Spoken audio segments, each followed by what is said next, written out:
నమస్కారం అండి నాగనాథ్ గారు. నమస్కారం. దీపావళి సందర్భంగా ఆధ్యాత్మిక జ్యోతిష్యం గురించి, దాని ప్రాముఖ్యత గురించి చక్కగా వివరిస్తున్నారు. మరి ఇప్పుడు కుంభరాశి వారి గురించి చెప్పండి. వారి గోచార ఫలాలు ఎలా ఉన్నాయి? వాళ్ళలో ఉండేటువంటి అసుర లక్షణాలేంటి? దైవ లక్షణాలేంటి? వారి గురించి చెప్పండి. తప్పకుండా.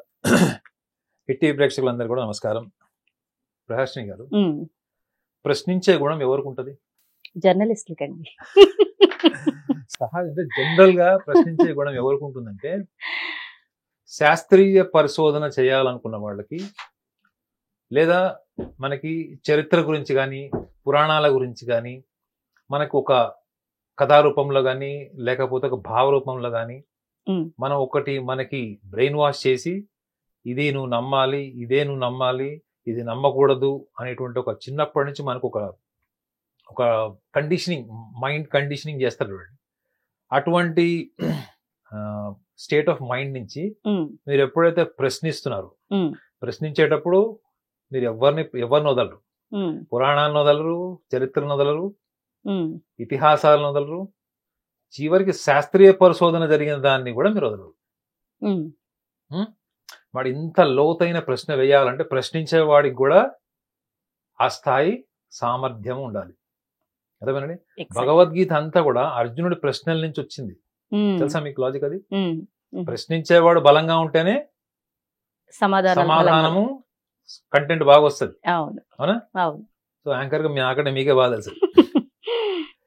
చెప్పండి. సో ఎందుకు ప్రశ్నించే గుణం అని ఒక్కటే ఎందుకు చెప్తున్నానంటే, కుంభరాశి వాళ్ళకి దేన్నైనా కానీ ప్రశ్నించి పరిశోధన చేసి ఒక నిర్ధారణకు వచ్చేటువంటి అపారమైన మేధస్సు ఉంటుంది. జనరల్ గా కామన్ మ్యాన్ నుంచి ఇంటలెక్చువల్ పీపుల్ అంతా ఎలా ఉంటారు? ఫస్ట్ వాళ్ళకి ఎక్కడో ఒక ప్రెజుడీస్ ఉంటుంది. అంటే ముందుగానే ఏర్పరచుకున్నట్టు అభిప్రాయాలు, లేదా ముందుగానే ఏర్పరచుకున్నట్టు కొన్ని నమ్మకాలు. అవునా కదా? నమ్మకాలు, అభిప్రాయాలు. మీరు ఎప్పుడైతే ఒక నమ్మకానికి వచ్చేసారో మీ తెలివితేటలు, మేధస్సు అంతా కూడా స్మాష్ అయిపోతుంది. గుర్తుపెట్టుకోండి, your belief always kills your intelligence. మీరు ఎప్పుడైతే ఒక నమ్మకానికి వచ్చారో, ఒక అభిప్రాయానికి వచ్చారంటే మీ బుద్ధి అట్టే పనిచేస్తుంది. ఆర్గ్యుమెంట్కి వెళ్తుంది, బయాస్డ్ అయిపోతుంది, ఒపీనియనేట్ అయిపోతారు తప్ప అందులోంచి మీరు బయటికి రాదు. సో వీళ్ళకి, కుంభరాశి వాళ్ళకి ప్రశ్నించే గుణం ఉంటుంది. వీళ్ళు ఎవరికైనా సమాధానం చెప్పినప్పుడు కూడా ఆ సబ్జెక్ట్ కి సంబంధించిన విషయం చాలా లోతుగా చెప్తారు. సో చాలా మంది ఆధ్యాత్మిక గురువులు, ఆధ్యాత్మిక ప్రవచనాలు చెప్పేవాళ్ళు, వాళ్ళకి నిజంగా ప్రశ్నించి అనుభవపూర్వకంగా ఉన్న పరిజ్ఞానం ఉందా, లేదా అభిప్రాయాల నుంచి, నమ్మకాల నుంచి వచ్చినటువంటి ఆధ్యాత్మిక పరమైన గుర్తింపు ఉందా? అర్థమైందా మీకు? ప్రపంచంలో గొప్ప గొప్ప ఆధ్యాత్మిక గురువులు అనుకునే వాళ్ళందరూ కూడా నమ్మకం నుంచి వచ్చిన వాళ్ళు కొంతమంది అయితే, అభిప్రాయాల నుంచి వచ్చిన వాళ్ళు కొంతమంది ఉంటారు. కుంభరాశి వాళ్ళకి ఎందుకు స్పెసిఫిక్ గా ఆ విషయం చెప్తున్నానంటే, వీళ్ళు దేన్ని కూడా గుడ్డిగా నమ్మరు. అలా అని చెప్పి దేన్ని కూడా విమర్శించరు. ఈ మధ్యలో ఏం చేస్తారు? నమ్మకపోవడానికి, విమర్శించకపోవడానికి మధ్యలో ఏముంటుంది? స్టడీ చేస్తారు, రీసెర్చ్ చేస్తారు. అర్థమైందండి? బెస్ట్ రీసెర్చ్ చేస్తారు వీళ్ళు. సో కాబట్టి వీళ్ళకి ఆధ్యాత్మిక పరమైనటువంటి జర్నీ, స్పిరిచువల్ జర్నీ అన్నది, spirituality is not something you believe. Spirituality is all your experience. మీ అనుభవం మాత్రమే మీ జ్ఞానం madam. Only your experience is your knowledge. Remaining is your imagination and your feeling, your emotion. Car driving వచ్చు అనుకోండి, అది మీ నాలెడ్జ్. అది అవునా? కార్ నాలెడ్జ్, డ్రైవింగ్ నాలెడ్జ్ లేదు. యూట్యూబ్ లో చూశారు, కానీ ఎప్పుడు స్టీరింగ్ పట్టుకోలేదు, యాక్సిలరేటర్ మీద కాలు లేదు, గేర్ వేయలేదు. అదేంటది? అనుభవం లేదు, ఊహ. మీకు it exist in your mind, but మీకు ఎక్స్పీరియన్స్ ఉందా? లేదు. ఇది కుంభరాశి వాళ్ళకు ఉన్నట్టు గొప్ప లక్షణం. నిజమైన ఆధ్యాత్మికత అనుభవం నుంచి చెప్పబడిందే తప్ప. అందుకే చూడండి, ఆధ్యాత్మిక రంగంలో ఉన్నవాళ్ళు, ఆధ్యాత్మిక సాధన చేసేవాళ్ళు వాళ్ళ అనుభవాన్ని వాళ్ళ దగ్గర పెట్టుకుంటారు. వాళ్ళ అనుభవాన్ని వాళ్ళ దగ్గర. కానీ నేటి సమాజంలో ఆధ్యాత్మిక గురువులందరూ కూడా ఒక ఫార్మాట్ ఆఫ్ మెమరీ, ఒక బుక్ నుంచి కానీ, లేదా ఒక గ్రంథం నుంచి వచ్చినటువంటి ఇన్ఫర్మేషన్ ని ఆర్టికులేట్ చేసి, బాగా అద్భుతంగా కమ్యూనికేట్ చేసి ప్రపంచానికి పరిచయం చేసుకుని వాళ్ళు ఆధ్యాత్మిక గురువులాగా గుర్తింపబడ్డారు ఒక స్థాయి సమాజానికి. కానీ నిజమైన ఆధ్యాత్మిక సాధన చేసేవాడు ఎవరు కూడా ఈ ప్రపంచంలో గుర్తింపు ఉండాలి, ఈ ప్రపంచాన్ని నన్ను గుర్తించాలి, లేదా ఈ ప్రాపంచిక విషయాలకు సంబంధించిన విషయాల్లో అనవసరంగా తలదూర్చాలని కోరుకోడు. ఒక ఆధ్యాత్మిక గురువు అనేవాడికి ఎప్పుడు కూడా వాడికి వాళ్ళు మాట్లాడే విషయం కానీ, వాళ్ళు చేసేటువంటి ప్రయత్నాలు కానీ, పరిశోధనలు కానీ అనుభవమే భూమిక, అనుభవమే అదేమంటారు పిల్లర్. అనుభవ రాహిత్యంతో ఉండే వాళ్ళందరూ కూడా ఏంటి నమ్మకానికి వస్తారు. కాబట్టి వీళ్ళ రియల్ స్పిరిచువల్ జర్నీ, రియల్ గా వీళ్ళకి ఆధ్యాత్మిక బలం ఉందని మీరు అనుకుంటున్నారా? లేదా? ఉంటుంది. నేను చెప్పిన దాని ప్రకారం మీకు ఏమర్థమైంది? ఉంటుంది. ఈ కుంభరాశి వాళ్ళందరూ కూడా ప్రశ్న నుంచి పరిజ్ఞానాన్ని పెంచుకుంటారు తప్ప నమ్మకాన్ని నుంచి ఒపీనియన్ నుంచి పెంచుకోరు. 10 మందిని అడగండి, 10 మంది ఇవే లక్షణాలు ఉంటాయి. కొంతమందికి ఎక్కువ ఉంటాయి, కొంతమందికి తక్కువ ఉంటాయి, బట్ లక్షణాలు పక్క ఉంటాయి. ఇది నిజమైనటువంటి ఆధ్యాత్మిక బలము కలిగినటువంటి లక్షణాలు, ఆధ్యాత్మిక జ్యోతిష్యంలో చెప్పబడిన లక్షణాలు ఈ కుంభరాశి వాళ్ళకు ఉన్నాయి. ఇవి ఏంటి? దైవగుణం, ఆధ్యాత్మిక గుణం, బలం. సో వీళ్ళు దీన్ని బలం కింద ఎలా తీసుకోవాలి అన్నప్పుడు వీళ్ళు దేన్నైనా ప్రపంచంలో ప్రశ్నిస్తారు, ప్రపంచాన్ని కూడా ముందు నుంచి ప్రశ్నించి ఒక కొత్త కోణంలో పరిష్కార మార్గాలు కూడా అన్వేషించగలరు. ఇంత పరిజ్ఞానం ఉన్న వీళ్ళు వీళ్ళు ప్రపంచానికి ఎందుకు శత్రువులుగా మారుతారు? ఒకవేళ నేను ఒక కుంభరాశి వాళ్ళకి ఒక ఊహాత్మకమైనటువంటి ఒక ఒక ముఖ చిత్రం ఇవ్వాలి అంటే ఒక యోగి చిత్రం ఇస్తానండి. ఒక యోగి చూడండి, వీళ్ళు అందరితో కలిసి ఉంటారు, వీళ్ళంత గొప్ప స్నేహితులు లేరు, వీళ్ళంత కష్టకాలంలో పక్కన నుంచిన వాళ్ళు, స్నేహభావం ఉన్న వాళ్ళు, ఎదుటి వ్యక్తులకు సహాయం చేయాలనుకున్న వాళ్ళు, అన్కండిషనల్ గా అంటే ఎటువంటి బౌండరీస్ లేకుండా వీళ్ళు ఎదుటి వ్యక్తులకు సహాయం చేయగలరు. మరి ఇన్ని గొప్ప లక్షణాలు ఉన్నవాళ్ళు, వీళ్ళు ఆధ్యాత్మిక జీవితం కూడా ఇంత గొప్ప లక్షణాలు ఉన్నవాళ్ళు ఎందుకు వీళ్ళు వ్యవహారం దగ్గరకు వచ్చేటప్పటికి విమర్శలు, మానసికంగా సంఘర్షణ, వీళ్ళని ఎక్కువగా ఎదుటి వ్యక్తులు కొంచెం సినికల్ గా అంటారు అంటే విమర్శ, క్రిటికల్ గా క్రిటిసైజ్ చేస్తారు. వీళ్ళు చాలా క్రిటికల్ గా ఉంటుంది వీళ్ళ criticism. At the same time వీళ్ళు ప్రపంచంలో దేన్ని స్వీకరించరు, ప్రతిదాన్ని విమర్శిస్తారు, ప్రతిదాన్ని క్వశ్చన్ ఇస్తారు. వీళ్ళు విమర్శించరండి, క్వశ్చన్ ఇస్తారు. కానీ సమాజం వీళ్ళకి ఏం గుర్తింపు ఇచ్చింది? ప్రశ్నించడం వేరు, విమర్శించడం వేరు. అవునా కదా? వీళ్ళు ప్రశ్నిస్తారు కానీ వీళ్ళ మీద ఏం ముద్రపడింది? విమర్శకుల్లాగా. సో వీళ్ళల్లో ఉన్నటువంటి ఒక మైనస్ పాయింట్ ఏంటంటే వీళ్ళకి కొంచెం ధనురాశి వాళ్ళకి దగ్గర లక్షణాలు ఉంటాయి. ఏంటంటే వీళ్ళు ప్రపంచాన్ని ప్రశ్నిస్తున్నామని వీళ్ళు అనుకుంటారు కానీ విమర్శిస్తారు. కానీ విమర్శ కిందకి వెళ్తుంది అనేటువంటి ఇన్సైట్స్ వీళ్ళకి తెలియదు, టైంలీ తెలియదు. తర్వాత వీళ్ళు గుర్తుపెట్టుకున్న వాళ్ళు ఏ ఇన్సిడెంట్ అయినా కానీ దాన్ని మళ్ళీ రీకన్స్ట్రక్ట్ చేసుకుంటారు వీళ్ళు. అర్థమైందండి? అంటే రిఫ్లెక్టివ్ లెర్నింగ్ అంటే దేని విషయాన్ని అయినా కానీ ప్రతిబింబం పడతాడు. ప్రతిబింబం అంటే ఏంటి అర్థం ఏంటి? Your reflecting from what your past and your real experience. ఈ ప్రతిబింబం అన్నది వీళ్ళకి అనుభవము, కాలంతో పాటు వీళ్ళు ఎప్పుడు వాళ్ళు రిఫ్లెక్ట్ చేసుకొని నేర్చుకునే లక్షణం ఉంటది. ఇది యోగి లక్షణం. సభ్య సమాజం ఉంటారు, అందరితో ఉంటారు, అన్ని రకాల వ్యక్తులతో ఉంటారు, కానీ వాళ్ళ యొక్క పాత్ర ఏంటి, వాళ్ళు ఎక్కడ డిస్కనెక్ట్ అవ్వాలి, ఎక్కడ టాక్ట్ఫుల్ గా ఉండాలి, ఎక్కడ వాళ్ళు ఇన్వాల్వ్ అవ్వాలన్న విషయంలో యోగి లక్షణాలు ఉంటాడు.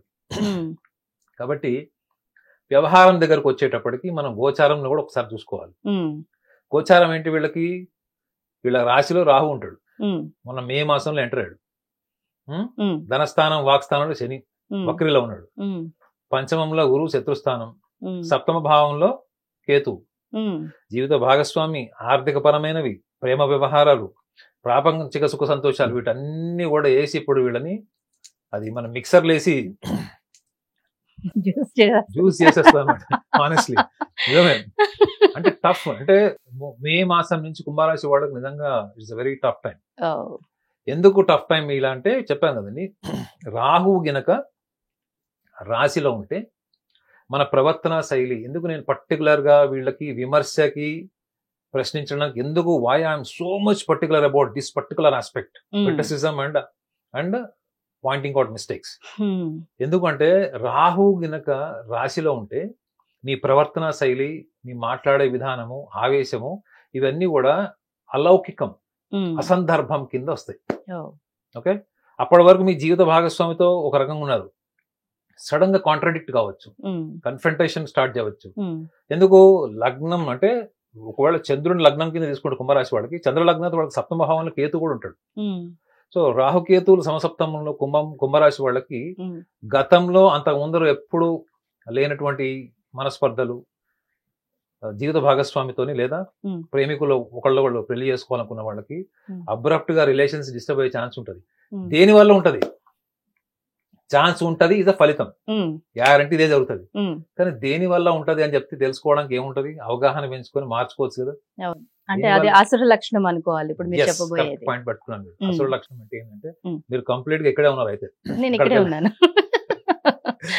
అయితే అసలు లక్షణం ఏంటంటే వీళ్ళ బిహేవియర్ మీద ఫోకస్ చేయాల్సిన టైము ఉమ్, మే 21 నుంచి ఉమ్. 18 నెలలు వేసుకోమనండి, లెక్కలు వేసుకోమనండి. 18 నెలలు. మే 21, 2025 నుంచి 18 months క్యాలిక్యులేషన్ చేసుకోమనండి. ఓకే. ఇప్పుడు ఆల్రెడీ 4-5 months అయిపోయింది. ఉమ్, సో కుంభరాశి వాళ్ళు ఉమ్, కేవలం um, egocentric problems, superiorities, inferiorities and financial reasons, um, ఈ రీజన్స్ వల్లనే ఇంటర్పర్సనల్ రిలేషన్స్ కానీ, లైఫ్ పార్ట్నర్ రిలేషన్స్ కానీ, ఆర్ఎల్స్ బిజినెస్ పార్ట్నర్ రిలేషన్స్ కానీ దెబ్బతినేటువంటి అవకాశం ఉంటుంది. ఉమ్, కాబట్టి వీళ్ళు ఇప్పుడు చేయాల్సింది ఏంటి? వీళ్ళలో ఉన్న దైవాలు అంటే ఆ ధార్మిక లక్షణాలు వీళ్ళు ఎలా యాక్టివేట్ చేసుకోవాలంటే వీళ్ళకి ఎలానో కూడా యోగి లక్షణాలు ఉన్నాయి.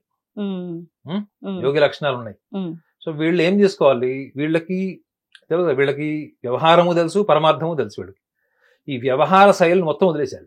ఉమ్, కొంత ధన నష్టం వచ్చినా, కొన్ని విషయాల్లో నిందలు వచ్చినా, ఉమ్, ఇది నాకెందుకు అనవసరమైన విషయము అన్నది వీళ్ళకి డిఫాల్ట్ డిటాచ్మెంట్ ఉంటుంది. ఓకే. వీళ్ళు ఫెవికాల్ స్టిక్కర్ కాదు వీళ్ళు, ఉమ్, ఏ కవి తూటేగానే సేయింగ్ ఉంటుంది కదా. ఉమ్, ఉమ్, వీళ్ళు ఎనీ టైం డిటాచ్డ్ స్టిక్కర్ వీళ్ళు. ఓకే. మనకు కొన్ని స్టిక్కర్స్ ఉంటాయి, ఎప్పుడన్నా ఎప్పుడు తీసేయచ్చు, అవును. ఆ టైప్ వీళ్ళు. ఓకే. సో వీళ్ళు ఇప్పటి వరకు వీళ్ళకి తెలియకుండా వీళ్ళు ఎమోషనల్ గా ఇన్వాల్వ్ అయిపోయినవి. కుంభరాశి వాళ్ళు ఎమోషనల్ గా చాలా డిస్పాషనేట్ అని రాసి ఉంటుంది పుస్తకాల్లో. ఉమ్, అస్సలు కానీ కాదు. They are very emotional, they are deeply emotional. Um, especially friends కానీ ఫ్యామిలీ మ్యాటర్స్ లో చాలా డీప్ ఇన్వాల్వ్ అయిపోతారు. పైకి కనపడరు అంతే. ఉమ్, మీరు ఎమోషనల్ రిలేషన్స్ కి ముఖ్యంగా ఈ టైంలో మీరు డిటాచ్గా ఉండండి. ఓకే. డిటాచ్గా అంటే ఏంటి? మీరు వాళ్ళని మేనేజ్ చేయడం మానేయండి. అప్పటి వరకు మీరు పట్టుకొని నేనే నియంత్రించగలను, నేనే సాధించగలను, నేనే పరిష్కారం చూపించగలను అని మీరు ఏవైతే పట్టుకున్నారో వదిలేసేయండి. ఉమ్, ఆటోమేటిక్ గా వీళ్ళకి భాగస్వామికి సంబంధించిన సమస్యలు పరిష్కరించబడతాయి. ఓకే. అర్థమైందా? ఒకవేళ కోర్టు కచేరీలు నడుస్తున్నాయి, ఉమ్, విడాకుల దాకా వెళ్ళింది, ఒకవేళ మీకు ఆప్షన్ ఉందనుకోండి ఉమ్, రీకన్స్ట్రక్ట్ చేసుకోవడానికి, పాసిఫై అవ్వడానికి అనుకుంటే వెనక్కి వెళ్ళొచ్చు. ఉమ్, అర్థమైందా? ఈ పాసిఫికేషన్ అంటే ఎప్పుడైతే వాళ్ళకి భాగస్వామితో ఇటు మళ్ళీ రీకన్స్ట్రక్ట్ చేసుకునే అవకాశం ఉండి కూడా మీరు వైలెంట్ గా, అగ్రెసివ్ గా, అడమెంట్ గా ఉన్నారు అంటే ఒకటే గమనించండి, ఏంటంటే ఈ రాశిలో రాహు చెప్పా కదా 18 నెలలు ఉంటాడు బా. సుమారు. సో కాబట్టి మీ చేతులారా మీరు తీసుకునే నిర్ణయాల్లో ఆవేశము, ఆధిపత్యం ఉమ్, ఈ రెండు తీసేస్తే యోగే ఉమ్, ఈజ్ ఈక్వల్ టు యోగి. లాస్ట్ కి మనకి సమ్మప్ లో ఏం మిగులుతుంది, ఎండింగ్ లో ఏం మిగులుతుంది అంటే వీళ్ళకి డిఫాల్ట్ యోగి లక్షణాలు ఉంటాయి. ఉమ్, ఒకవేళ జీవిత భాగస్వామిని వదిలేశారు, లైఫ్ పార్ట్నర్ తో డైవోర్స్ అయిపోయిందంటే వీళ్ళు శుభ్రంగా ఇంకోటి పెళ్లి చేసుకొని కన్యారాశి వాళ్ళగా మా సందులోకి ఐశ్వర్య వచ్చిందని చెప్పేసి వెళ్ళిపోతారా? ఉమ్, లేదు, వెళ్ళలేంటారా? జీవితకాలం మెమరీ. ఎందుకంటే వీళ్ళు పైకి కనపడరు, కానీ కుంభరాశి వాళ్ళు చాలా సున్నితము. వాళ్ళు 20 సంవత్సరాలు 50 సంవత్సరాల విషయాలు కూడా వాళ్ళు ఒక్కడే మనం చేసుకుంటారు. అంటే వాళ్ళ గతంలో ఉండిపోతారు. అందుకే వీళ్ళకి చూడండి, వీళ్ళకి జ్యోతిష శాస్త్రంలో రాసిలేదు, కానీ నేను పరిశోధన చేసింది ఏంటంటే వీళ్ళకి చాలా మంది, మెజారిటీ అంటే 10 మందిలో 9కి మూడ్ స్వింగ్స్ ఉంటాయి. ఓకే.